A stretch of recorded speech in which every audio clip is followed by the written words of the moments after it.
एक गांव में एक लालची कुत्ता रहता था। वह गांव में घूम घूम कर खाने की तलाश करता था। वह इतना लालची था कि उसे जितना भी खाने के लिए मिलता था उसे कम ही लगता था।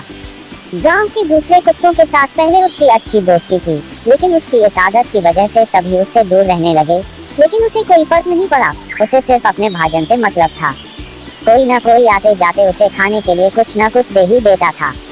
उसे जो खाने को मिलता उसे वो अकेले ही चट कर जाता। एक दिन उसे कहीं से एक हड्डी मिल गई। हड्डी को देखकर उसकी खुशी का ठिकाना न रहा। उसने सोचा कि इसका आनंद तो अकेले ही लेना चाहिए। यह सोचकर वो गांव से जंगल की ओर जाने लगा। रास्ते में वह पुल के ऊपर से नदी पार कर रहा था, तभी उसकी नजर नीचे नदी के ठहरे हुए पानी पर पड़ी। उस समय उसकी आंखों में सिर्फ हड्डी का लालच था।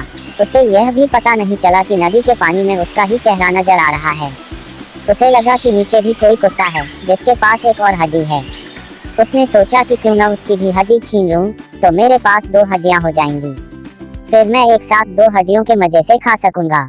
ऐसा सोचकर वह जैसे ही पानी में कूदा, उसके मुंह से हड्डी सीधे नदी में जा गिरी। मुंह से छुटकर हड्डी के पानी में गिरते ही कुत्ते को होश आया और उसे अपने किए पर पछतावा हुआ। कहानी से सीख। इस कहानी से हमें यह सीख मिलती है कि हमें कभी भी लालच नहीं करना चाहिए। लालच करने से हमारा ही नुकसान होता है।